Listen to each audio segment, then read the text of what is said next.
Bienvenue dans ce tutoriel dédié à l'échelle de vigilance-agitation de Richemont dans CrystalNet. Pour une compréhension optimale, nous vous invitons à visionner le tutoriel Données cliniques centralisées, présentation générale. Dans ce tutoriel, vous apprendrez à consulter les évaluations réalisées grâce à l'échelle de Richemont et ajouter une évaluation de la vigilance et de l'agitation. Dans l'onglet Tableau de bord du détail de l'usager, vous verrez s'afficher la tuile correspondante. Cette tuile comprend 3 sections associées à l'évaluation neurologique, soit l'état de conscience et signes neurologiques, l'échelle de vigilance-agitation de Richemont et l'échelle de dépistage du délirium. Dans la section qui nous intéresse dans le cadre de ce tutoriel, vous trouverez la date et l'heure auxquelles la dernière évaluation a été saisie dans l'échelle de vigilance-agitation de Richemont, ainsi que le résultat de cette évaluation. Pour accéder aux détails de l'échelle de vigilance-agitation de Richemont, cliquez sur le titre de la section correspondante. Vous trouverez les informations suivantes dans le tableau. L'heure à laquelle l'évaluation a été réalisée. Notez que si cette icône s'affiche dans le tableau, c'est que l'évaluation a été ajoutée tardivement.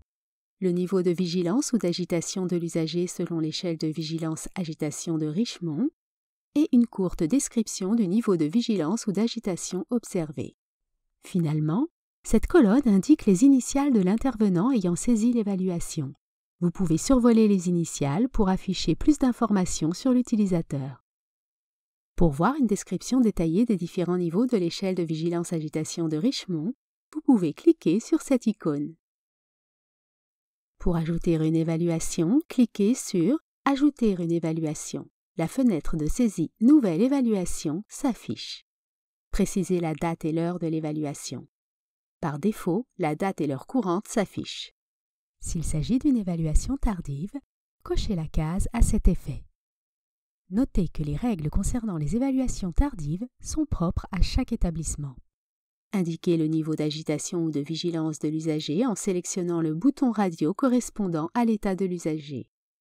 Vous remarquerez qu'une description courte ainsi qu'une définition sont présentes pour chacun des niveaux. Notez que la saisie d'une date, d'une heure et d'un niveau d'agitation ou de vigilance est obligatoire pour pouvoir enregistrer l'évaluation. Une fois l'évaluation effectuée, cliquez sur « Enregistrer ». Au besoin, cliquez sur « Annuler » pour annuler la saisie effectuée. Ceci conclut le tutoriel portant sur l'évaluation de la vigilance et de l'agitation grâce à l'échelle de Richemont dans CrystalNet. N'hésitez pas à consulter notre base de connaissances pour en savoir davantage sur les diverses fonctionnalités de CrystalNet. Nous vous invitons également à visionner nos autres tutoriels disponibles à la fois sur notre chaîne YouTube, sur notre site web et sur notre base de connaissances.